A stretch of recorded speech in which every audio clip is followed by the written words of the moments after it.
The Contagious Power of Suggestion. How Your Words and Energy Shape the World Around You. By David Rousseau. Introduction. You are more influential than you think. You've sensed it before. You walk into a room with a spark of joy, and suddenly, the atmosphere lightens. You frown in frustration, and tension quietly spreads. You mutter, "This is going to be a rough day." And the day seems to follow suit. This isn't random. This is influence in action. Welcome to the ripple effect of influence. How your words, beliefs, and energy shape the world around you. Whether conscious or not, you are constantly affecting your surroundings not through control, but through subtle suggestion. Every word you speak sends a signal. Every belief you carry radiates outward. Every emotional state you inhabit can ripple through others. Humans are wired to connect. Long before reason takes the wheel, our nervous systems are already in dialogue. We mirror tone, posture, and intensity. We scan for cues that indicate safety, possibility, and expectation, and then we adjust. This book is about noticing that process so you can engage with it intentionally. Here's the reality. You wield far more influence than you think. When you say, "I can't handle this," your mind begins confirming that narrative. When you say, "I'll figure this out," your brain reorganizes in support. When you define yourself as unlucky, overwhelmed, or awkward, your words slowly become instructions. Language is not passive, it is programming, and your influence doesn't stop with yourself. Your tone can soothe a child or amplify their fear. Your expectations can elevate a team or quietly suppress it. Your energy can stabilize a relationship or strain it. You are always transmitting something. The question isn't whether you influence others. It's, what are you guiding them toward? Confidence or doubt? Possibility or limitation? Calm or chaos? Growth or stagnation? Most people move through life unconsciously repeating inherited scripts. Money is stressful. Relationships are difficult. Success is rare. I'm just not the type to succeed. These phrases, repeated over time, shape identity. Identity drives behavior. Behavior produces outcomes that seem to prove the original belief. That's the cycle of unconscious suggestion. Once you recognize it, you can't unsee it. And once you understand that every sentence is a subtle form of direction, both to yourself and to others, you gain something remarkable. Choice. You can choose words that limit possibility or words that expand it. You can intensify fear or project stability. You can rehearse restriction or rehearse capability. This is not forced positivity. It's not denial of reality. It's the awareness that the way you frame experience shapes how it unfolds. Throughout this book, you'll discover how moods spread, how expectations alter performance, how inner dialogue shapes identity, and how conscious language can transform relationships, leadership, and self-perception. You'll start noticing micro-moments, the pause before calling something hard, the tone used when someone slips up, the posture you take that broadcasts confidence or doubt before a word is even spoken. Influence isn't reserved for celebrities, executives, or public figures. It belongs to parents, to partners, to friends, to teachers, to teammates, to you. Every interaction is a ripple. Every word is a seed. Some seeds grow courage. Some grow hesitation. Some grow confidence. Some grow doubt. The most powerful realization. You're not just shaping others, you're shaping yourself every single day. Your inner voice is the most consistent suggestion you will ever hear. So, as you begin this journey, listen carefully to this book and to yourself. Notice the phrases you repeat. Notice the emotional tone you habitually inhabit. Notice the identity you're quietly reinforcing. Awareness transforms influence into intention. Intentional presence changes conversations, relationships, leadership, results. You are not just living life. You are shaping atmospheres, setting expectations, scripting identities including your own. Once you understand the ripple effect of influence, casual speech will never feel the same. Chapter 1. Words carry weight. Many assume words are neutral. They're not. Words are instructions. When you describe reality, your brain doesn't merely hear a label. It interprets it as direction. Say, "This is impossible," and your nervous system braces for failure. Say, "I'm not skilled at this," and your mind hunts for confirmation. Words are not mirrors. They are levers. Consider the absolutes we casually use. I always fail. This never works. Nothing ever goes my way. Seemingly harmless, automatic. Yet your brain listens intently. Language creates patterns. Patterns shape expectations. Expectations drive behavior. Behavior generates outcomes that appear to validate the initial statement. That's how identity is forged sentence by sentence. Saying I'm terrible with money leads to avoiding financial learning, shrinking from conversations about money, and eventually reinforcing the belief appearing as fate. It's not fate, it's suggestion. Your words direct what you notice. Say, people are untrustworthy, and your focus sharpens on betrayal. Say, opportunities abound, and your awareness expands. Same world, different filter. Frequency breeds familiarity. Familiarity becomes identity. Now, apply this outward. Calling a child difficult tightens your tone, shortens patience, lowers expectations, and the child responds accordingly. Calling a coworker brilliant opens space, trust, and encouragement, and they rise into it.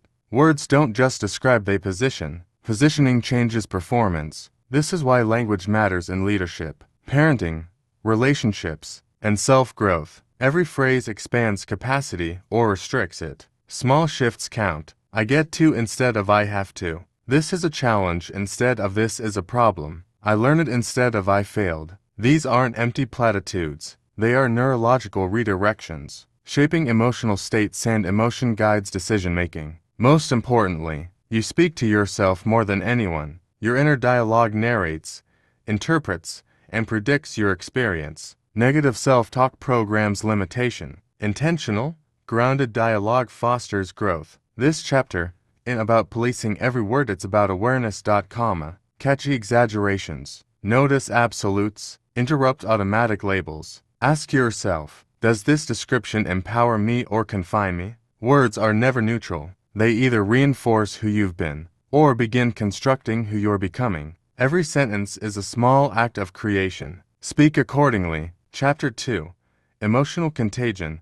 Why States Spread. Have you ever walked into a room and instantly felt the mood? Without anyone saying a word, you can sense tension. You can sense excitement. You can sense calm. That's emotional contagion. Human beings are wired to synchronize. Long before we consciously evaluate a situation, our nervous systems are scanning for cues. Facial expression, tone of voice, breathing rhythm, posture. Within seconds, we begin adjusting ourselves to match the emotional climate around us. This isn't weakness, it's survival intelligence. For thousands of years, reading the emotional state of others kept us safe. If someone in the tribe sensed danger, fear needed to spread quickly. If someone signaled safety, calm needed to return just as fast. The mechanism still exists, only now, instead of reacting to predators, we're reacting to meetings, family dinners, group chats, and morning routines. One anxious leader can raise the stress level of an entire team. One irritated parent can shift the energy of a household.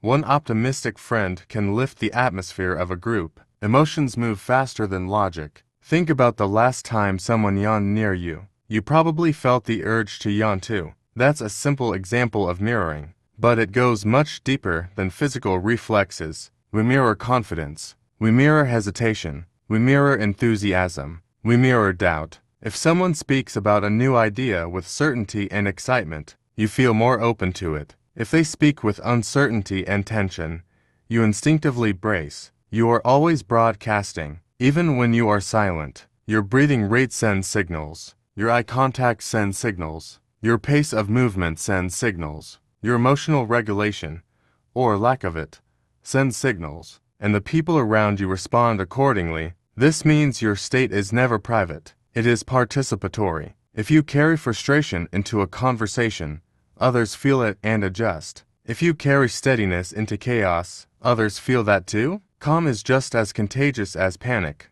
but only if it is embodied. Here's the powerful shift. You don't have to control other people's emotions to influence a room. You only have to regulate your own. When you slow your breathing, your tone softens. When your tone softens, others relax. When others relax, thinking improves. When thinking improves, solutions appear. Emotional contagion works both ways. You can be unconsciously pulled into someone else's storm, or you can become the stabilizing force inside it. The key is awareness. Notice when you absorb someone else's stress without realizing it. Notice when a single negative comment lingers in your mind and spreads into your mood. Notice how quickly group energy can escalate in either direction. Then ask yourself, am I amplifying this state, or am I redirecting it? You don't deny reality. You don't suppress emotion, but you choose the energy you reinforce. If someone panics and you join the panic, it doubles. If someone panics and you respond with grounded focus, it stabilizes. That is influence. The most powerful individuals are not the loudest in the room. They are the most regulated. Their presence communicates safety. Their posture communicates certainty. Their voice communicates direction. And others naturally align. Emotional contagion is happening, whether you're intentional about it or not. So, the real question becomes, what are people catching from you? Stress or steadiness? Cynicism or possibility? Urgency or clarity? Fear or confidence? You are more than a participant in every environment you enter. You are a contributor to its emotional climate. And when you learn to master your state, you don't just improve your own experience, you elevate everyone else's. Chapter 3.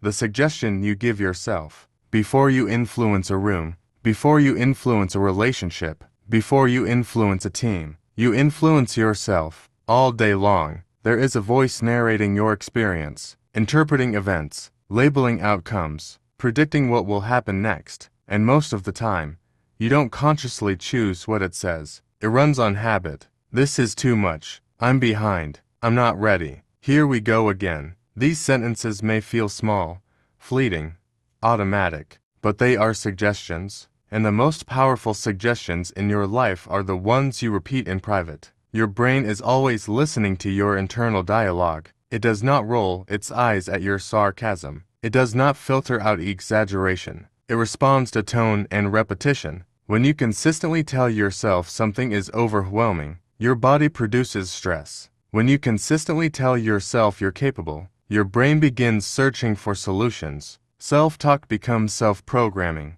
If you wake up and immediately think, I'm exhausted, your nervous system prepares for depletion. If instead you think, I'm recovering and getting stronger, the physical sensation may be similar, but the direction is different. Language shapes perception. Perception shapes emotion. Emotion shapes behavior, and behavior shapes results. Most people try to change results without changing the internal script driving them. They attempt new strategies while reinforcing old identities. But identity is built through repetition. If you repeatedly say, I'm not disciplined, you will hesitate in moments that require discipline. If you repeatedly say, I'm learning to be consistent, you create space for growth. One locks the door, the other leaves it open. This is not about lying to yourself. It's about choosing constructive truth. Instead of I always fail, try I'm still figuring this out. Instead of I'm terrible at this, try I'm developing this skill. Instead of I can't handle this, try this is stretching me. Notice the difference. One set of statement shuts down possibility. The other acknowledges challenge while preserving agency. Your internal voice can be your harshest critic or your strongest coach. A critic says, you messed up again. A coach says, what can we adjust next time? A critic says, you're not cut out for this. A coach says, this is where growth happens. The tone matters. Imagine speaking to a close friend the way you sometimes speak to yourself. You would never call them hopeless for making a mistake. You would never define their entire future by a single bad moment. Yet internally, many people do exactly that. Every internal sentence is laying bricks in the foundation of your identity. I'm anxious becomes I am anxiety. I made a mistake becomes I am a mistake. I failed once becomes I am a failure. Be careful what you turn into identity, because once something becomes identity, behavior organizes around it. Here is the empowering truth. You can interrupt the script. When you catch a limiting thought, pause, ask, is this a fact or a habit? Is this helping me move forward or keeping me small? Then rewrite it, not with fantasy, with direction. You are not denying difficulty. You are choosing growth. You are not pretending everything is easy. You are refusing to define yourself by temporary struggle. The suggestion you give yourself is the most consistent influence in your life. Make it intentional, because the voice you rehearse today becomes the person you embody tomorrow. Chapter 4. The Expectation Effect. What you expect quietly shapes what happens, not because of magic, not because of luck, but because expectations change behavior, often in ways so subtle you don't even notice. There's a powerful psychological principle known as the Pygmalion effect. In simple terms, it shows that when we expect more from someone, they tend to perform better.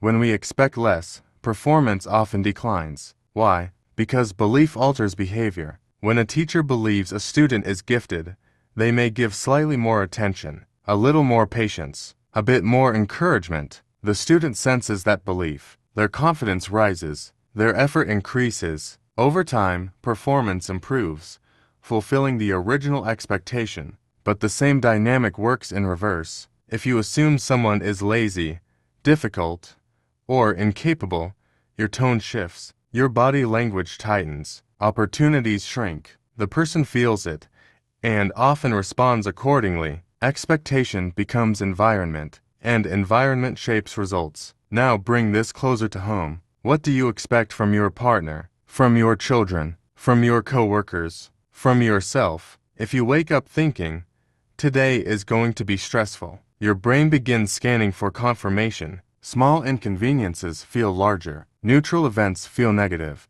By midday, your expectation appears justified. But what if you began with, today will bring opportunities I can handle? Same day, different filter. Expectations influence micro-behaviors. How long you persist, how quickly you recover from setbacks, how confidently you speak, how much effort you invest. If you believe you're capable of growth, you try longer. If you believe you're destined to fail, you stop sooner. Nothing mystical happened. Belief shifted endurance, and endurance changed outcome. This is especially powerful in leadership and parenting. When you communicate high but supportive expectations, I know you can handle this. You send a message of trust. That trust often becomes fuel. But expectations must be paired with belief, not pressure. The goal isn't unrealistic standards, it's empowering vision. Instead of labeling someone by their current behavior, speak to their potential. I've seen what you're capable of. You're better than this moment. You can grow into this. Those statements create upward pull. And now the most important question. What do you expect from yourself? Do you expect discipline or inconsistency? Do you expect resilience or burnout? Do you expect progress or disappointment? Your self-expectations quietly determine your ceiling. If deep down you believe success is for other people, you will unconsciously sabotage opportunities. If you believe growth is available to you, you will lean toward challenge instead of away from it. The expectation effect is happening constantly. You are either reinforcing limitation or rehearsing expansion. So raise your expectations, not with arrogance, but with grounded confidence. Expect yourself to learn. Expect yourself to adapt. Expect yourself to rise after setbacks. Expect effort from the people you care about and support them in reaching it. Because when belief changes, behavior follows. When behavior changes, results shift. And when results shift, identity expands. What you expect is often what you create. Chapter 5. The Language of Energy. When people talk about energy, it can sound mystical. It's not. Energy is behavioral. It's the speed of your movements, the rhythm of your breathing, the tone of your voice, the tension in your shoulders, the expression on your face. Before you say a single word, your body has already spoken. You've felt this before. Someone says, "I'm excited," but their voice is flat and their posture slumps. You don't feel excitement. You feel inconsistency. On the other hand, someone walks into a room upright, breathing steady, eyes focused, voice clear, and even simple words carry weight. That's congruence. When your words, tone, and physiology align, your influence multiplies. When they conflict, your message weakens. The human nervous system is designed to detect subtle signals. We don't just listen to language, we interpret delivery. A calm tone lowers defenses. A rushed pace creates urgency. A tight jaw signals stress. A relaxed posture signals safety. This is the true language of energy. And whether you intend to or not, you are fluent in it. If you tell your team, "We've got this," but your breathing is shallow and your voice trembles, uncertainty spreads. If you tell your child, "It's okay," while appearing grounded and steady, their body begins to calm. Your physiology gives credibility to your words. So, if you want to shift your influence, start with your state. Slow your breathing, drop your shoulders, lift your posture, speak slightly slower than feels natural when you're stressed. These small adjustments change your internal chemistry, and when your internal chemistry changes, your external presence shifts. Confidence is often less about what you say, and more about how regulated you are when you say it. Think about the most grounded people you know. They don't always say the most brilliant things, but they feel steady, predictable, centered. That steadiness becomes contagious. Energy is transferable. If you rush into a conversation, you bring speed. If you enter calmly, you bring stability. If you carry frustration, you inject tension. If you carry clarity, you create focus. And here's something powerful. You don't have to feel perfect to project stability. You simply need to regulate yourself before responding, pause before reacting, breathe before answering, align before speaking. Your body is not separate from your influence. It is the amplifier of it. If your internal dialogue says, "I'm confident," but your posture collapses, your brain receives mixed signals. But when your body and words match, your nervous system begins to believe you. Behavior reinforces belief. Stand with strength long enough, and your mind follows. Speak with calm long enough, and your body stabilizes. This is not performance, it's alignment. The language of energy is about integrity between what you think, what you say, and how you show up physically. When those three align, people feel it, they trust it, they respond to it. So the next time you want to influence a room, don't start with better arguments, start with better alignment, because your presence speaks louder than your words ever will. Chapter 6. Rewriting the script? Most of what you believe, you didn't consciously choose. You inherited it. From family conversations at the dinner table, from teachers and authority figures, from cultural norms, from repeated phrases spoken so often they began to sound like facts. Money doesn't grow on trees. Relationships are hard. People like us don't do things like that. Be realistic. At some point, these weren't just comments. They became scripts, and scripts run automatically. A script tells you what's possible, what's dangerous, what's available to you, what kind of person you are allowed to become. The problem isn't that these scripts exist. The problem is that most people never question them. They live inside them. If you carry the script "success is rare," you'll hesitate when opportunity appears. If you carry "money is complicated," you'll avoid learning about it. If you carry "I'm not creative," you won't even try. The script filters your behavior before you're aware of it. But here's the empowering truth. Scripts can be edited. The first step is awareness. Start listening to the repeated phrases in your life, especially the ones that feel normal, especially the ones you say casually. Notice patterns like, "That's not disciplined. That's just how I am. Nothing ever works out for me. I'm not lucky." These are not descriptions. They are identity reinforcements. Now ask yourself, who gave me this script? Is it universally true? Is it helping me grow? Often, the beliefs shaping your life were formed in moments of limited perspective, a childhood embarrassment, a financial struggle, a single failure that became a permanent label. But you are not required to keep rehearsing outdated conclusions. Try upgrading the language. Instead of "money is stressful," try "money is a skill I can learn." Instead of "relationships are exhausting," try "relationships require intentional growth." Instead of "I'm bad at this," try "I'm new at this." Notice what changes. The upgraded script doesn't deny challenge. It introduces agency, and agency changes everything. When you believe something is learnable, you look for information. When you believe something is buildable,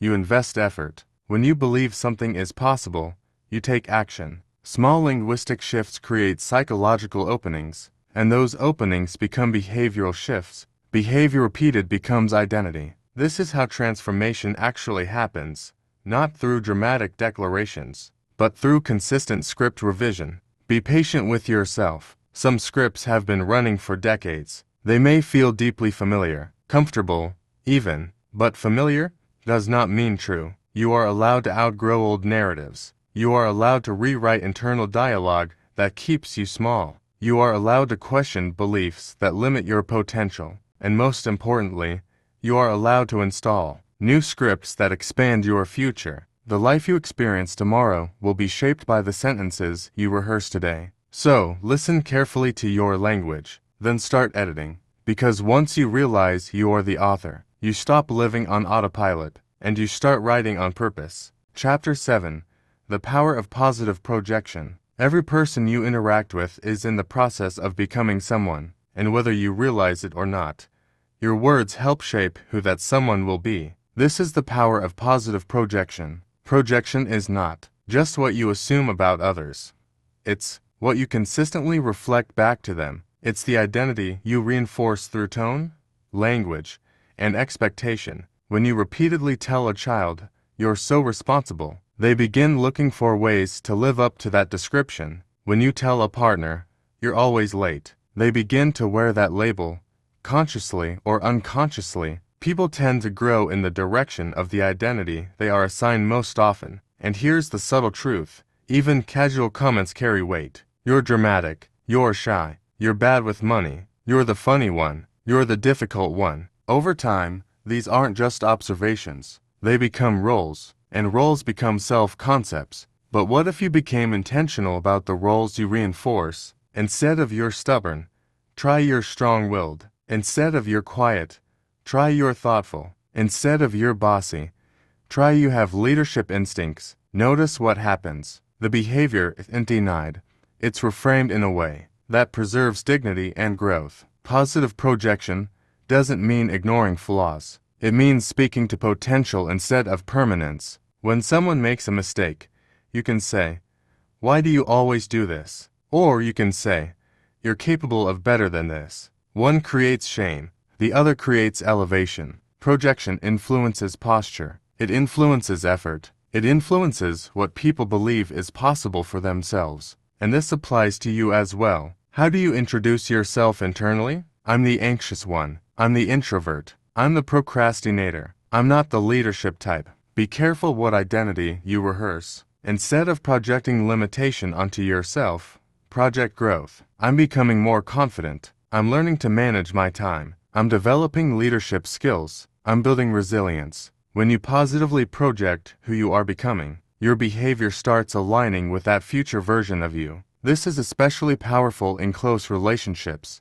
The people closest to us often reflect back the strongest identities. If you consistently project belief, strength, and possibility into someone's life, you become a stabilizing mirror, and people rise in the presence of mirrors that show them their strength. But projection must be authentic. Empty praise feels hollow. Specific reinforcement feels real. Instead of "You're amazing," try, "I admire how persistent you were in that situation." Instead of "You're so smart," try, "The way you solved that problem was creative." Specificity strengthens identity. The truth is, everyone is listening for clues about who they are. They're watching reactions, reading tone, interpreting feedback. You are always reflecting something back. So ask yourself, am I projecting doubt or belief, limitation or growth, frustration or faith? Because what you consistently speak into someone else has the power to echo inside them long after the conversation ends.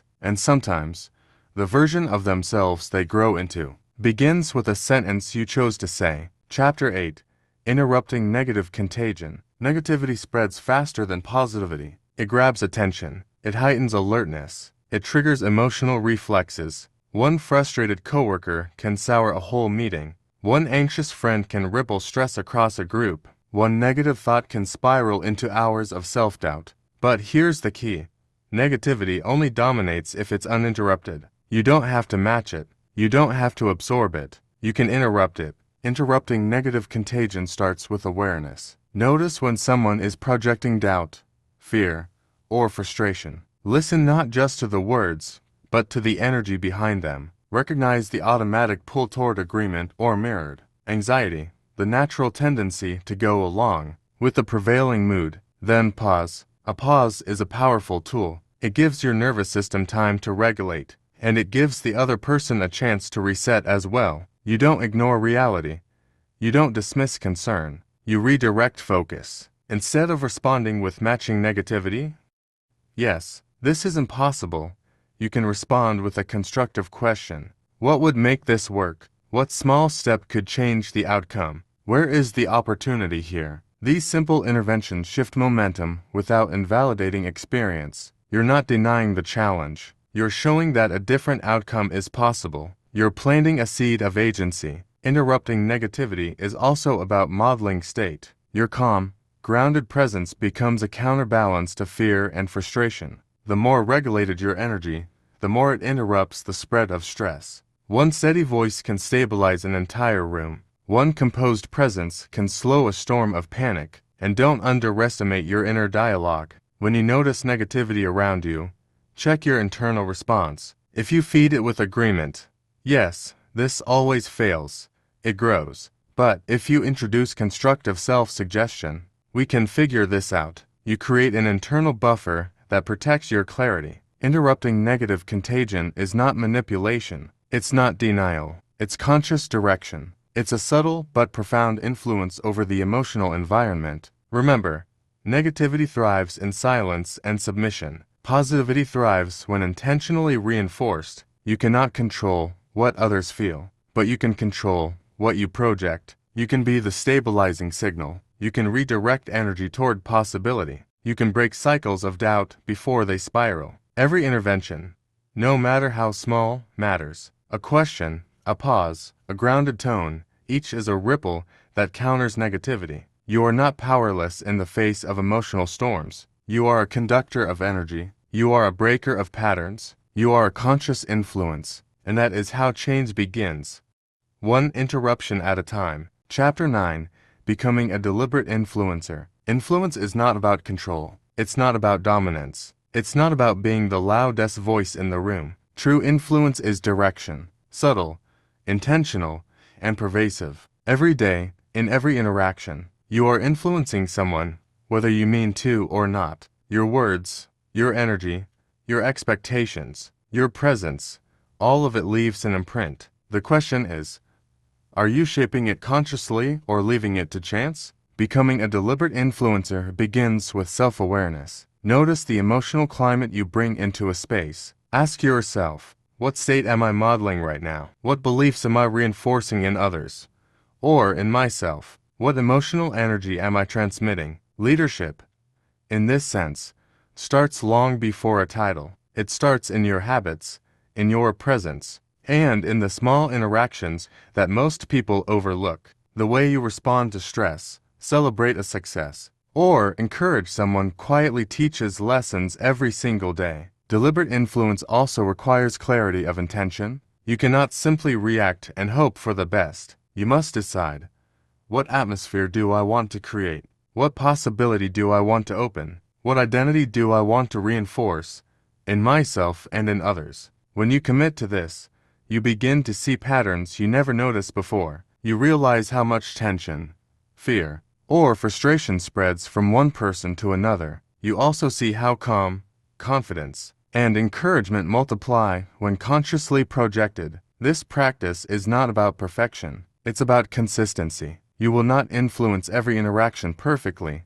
but the more intentional you become, the more predictable and positive the ripple effects. Deliberate influence also requires courage. It is easier to mirror the energy around you, to absorb negativity, adopt cynicism, or conform to low expectations. But stepping in with calm, optimism, and belief, especially when others are panicking or doubting, takes strength, and that strength is contagious. Ask yourself daily, am I reacting, or am I directing? Am I amplifying doubt, or projecting possibility? Am I contributing to chaos, or cultivating clarity? Influence is never about forcing others. It's about offering a guiding presence, a model for behavior, and an example of the states you wish to see. People naturally align with someone who is steady, intentional, and congruent. When you become deliberate in your influence, your life changes, your relationships improve, your leadership multiplies, your presence becomes a force for growth, rather than a passive reflection of circumstance. You are not powerless in the social currents around you. You are a navigator. You are a conductor of energy. You are a deliberate influencer. Once you choose to be, and the first step toward mastery is simply noticing the waves you're already creating. Chapter 10.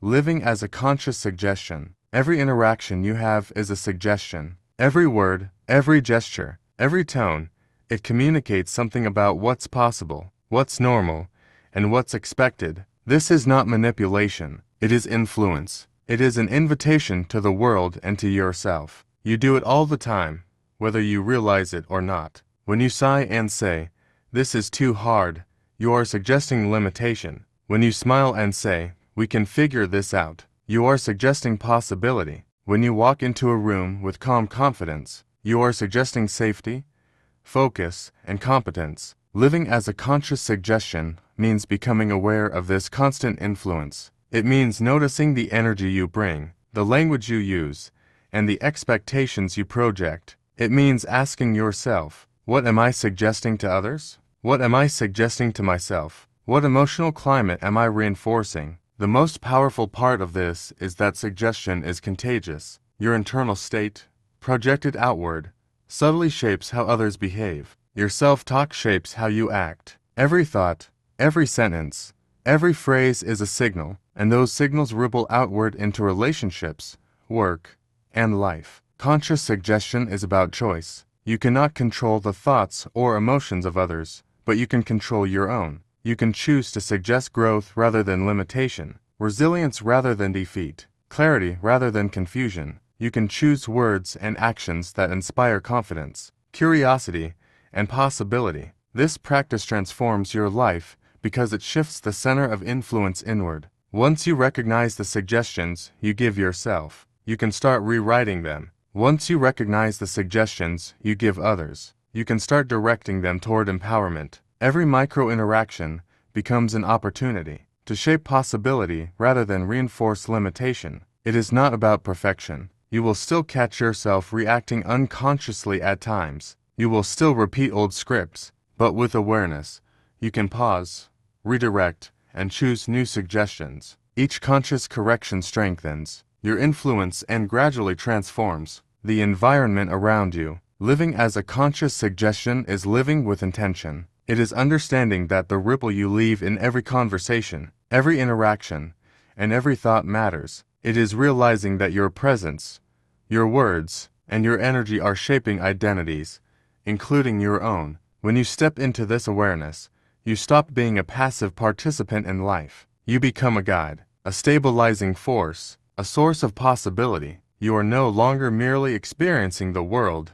You are co-creating it, moment by moment, suggestion by suggestion. And that is the true power you have been carrying all along. Conclusion: the ripple you leave. Every word you speak, every gesture you make, every thought you hold is a ripple in the world around you. You may never see the full effect, but it is happening, constantly, invisibly, and profoundly. A single sentence can ignite confidence in someone who doubted themselves. A comment can reinforce fear in someone already uncertain. A moment of calm can stabilize chaos. A burst of frustration can amplify tension. The impact of your presence is both immediate and far-reaching, far beyond what your eyes can measure. The contagious power of suggestion is always at work. Whether you are intentional about it or not, you cannot step into a room and be neutral. You cannot speak without influencing. Your energy, your words, your beliefs, and your internal dialogue all send signals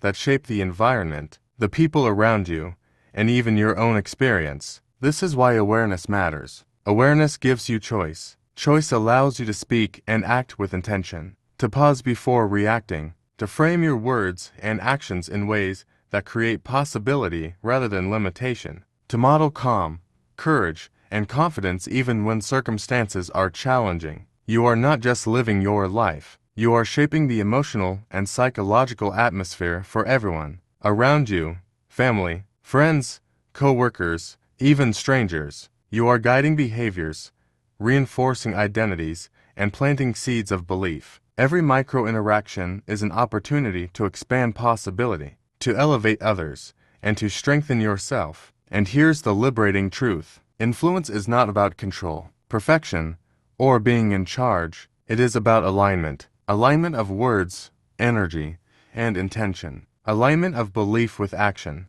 Alignment of self with possibility. So choose your words like they matter, because they do. Choose your energy like it matters, because it does. Choose your beliefs like they matter, because they do. Every day, every interaction, every thought is a suggestion. Every suggestion is a choice. The ripple you leave may be subtle, invisible, and unseen, but it is always real. And when you live consciously, when you speak intentionally, when you carry your energy with awareness, you transform not only your life but the world around you. You are not powerless. You are not accidental. You are a creator, a guide, a source of influence. Your words shape thought. Your energy shapes emotion. Your beliefs shape reality. And that is the extraordinary power you have been carrying all along.